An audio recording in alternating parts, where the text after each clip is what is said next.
Hi everyone, it is Christmas Eve. I've just finished visiting with some friends.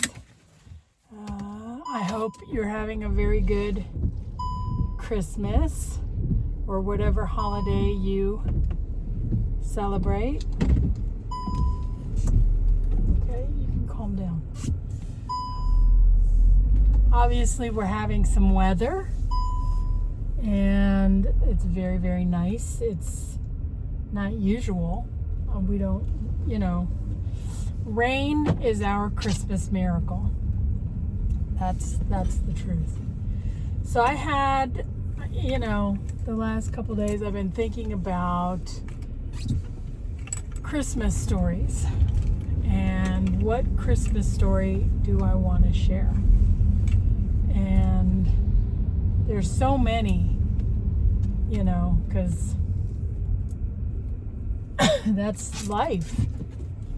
But I was thinking about the first Christmas we came out to California.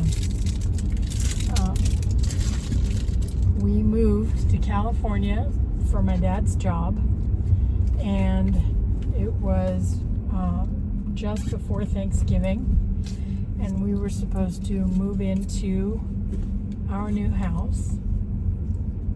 And the problem was, the night before we were supposed to move in, the husband of the selling people went in and took a sledgehammer to all the walls in the house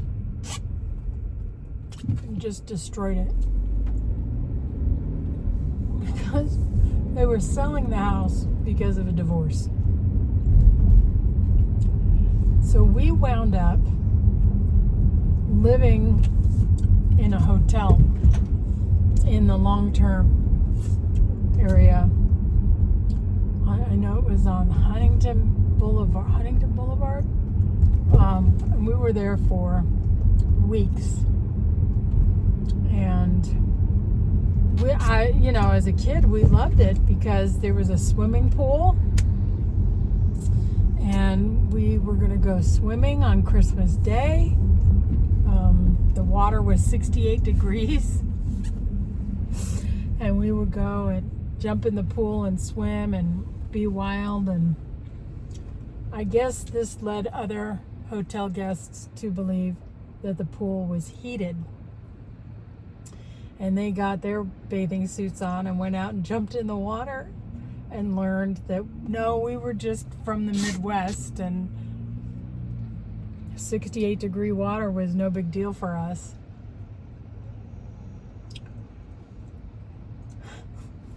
They'd jump in the water, hit the ice cold, get out of the pool, shoot my mom dirty looks, and then go back into their hotel room because they'd been duped. So I don't know how they swung it, but they found a house and we moved in right before Christmas. Right before Christmas. And I was so relieved because the house that were supposed to live in was in Whittier, and the new house that we actually moved into was in Hacienda Heights.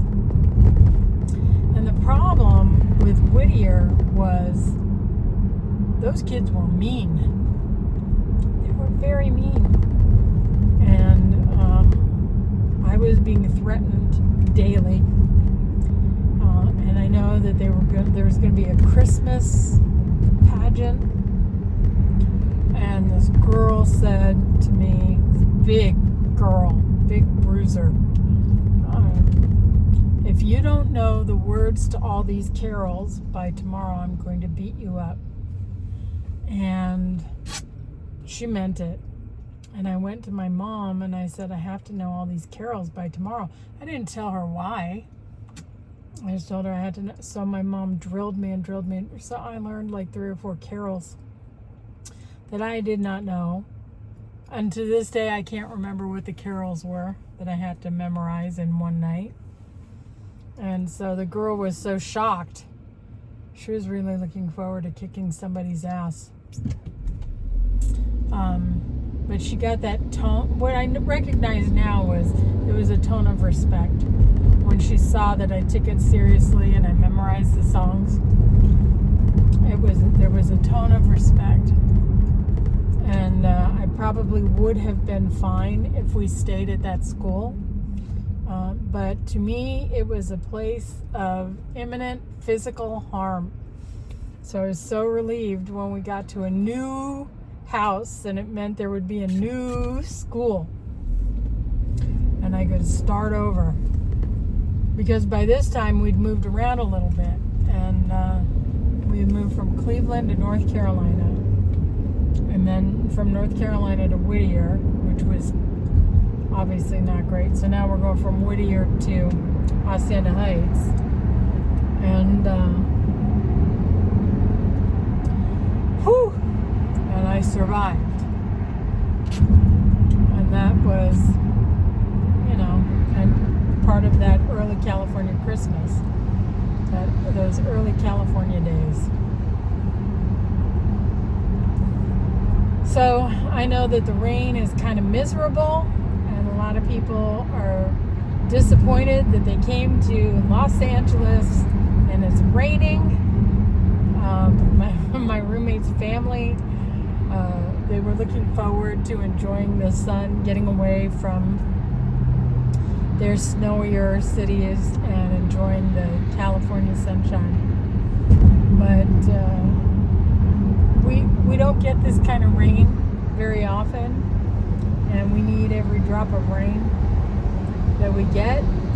So, like it or not, this is our Christmas miracle.